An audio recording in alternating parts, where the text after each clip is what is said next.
It is incredibly easy to feel entirely buried by the modern world. Between the constant noise, the endless responsibilities, and the sudden crises that hit without warning, you can find yourself standing completely still while everything else rushes past. For centuries, Muslims carrying that weight have turned their faces toward the deserts of Saudi Arabia. Sitting in quiet contemplation in the shadow of the Kaaba, the deepest personal pains feel lighter. Today, that search for relief happens on a massive scale.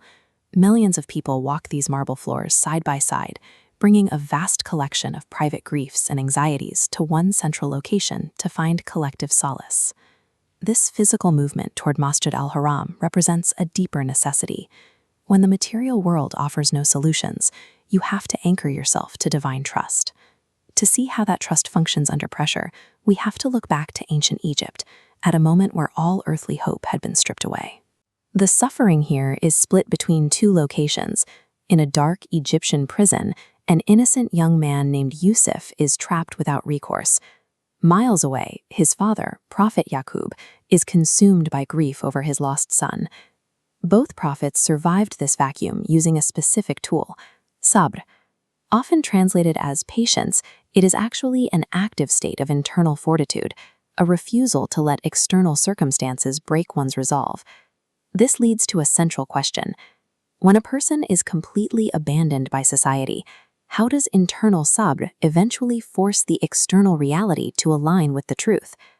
The catalyst for change begins far from the prison. The king of Egypt experiences a terrifying dream that completely baffles his elite advisors. This crisis forces the court to remember Yusuf. In their eyes, he shifts instantly from a forgotten prisoner to a man possessing divine wisdom. When the king offers immediate freedom, Yusuf makes a choice that defines his integrity. He refuses to leave. Instead, he demands that the original accusations against him be officially investigated first. The investigation proceeds, and the women who falsely accused him finally confess.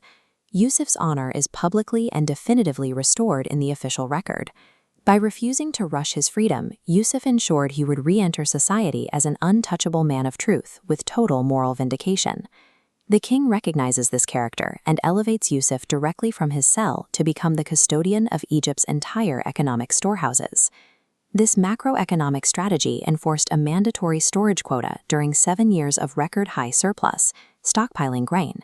When famine arrived, these reserves kept the population alive, perfectly offsetting the negative drop in resources for 7 straight years. The very society that discarded Yusuf into a prison was now kept alive entirely by his administrative genius. The famine eventually forced Yusuf's brothers to leave their homeland and travel to Egypt seeking emergency rations.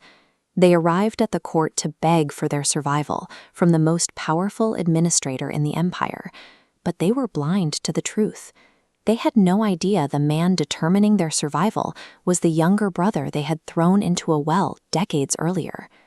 This moment inverts the childhood power dynamic, proving that ultimate authority is granted by divine will, completely subverting human plots. Yusuf eventually unmasks his identity to his brothers, completing the total reversal of his fate and offering them forgiveness. This reunion provided the ultimate vindication for Prophet Yaqub's decades of silent, unwavering faith. The events of Surah Yusuf demonstrate a reliable law. Human deception can only delay the truth. It can never defeat it. Hardship is definitively followed by ease for those who maintain sabr. This historical triumph connects directly to the search for emotional solace we feel today. The heavy burdens of the present are not the end of the story.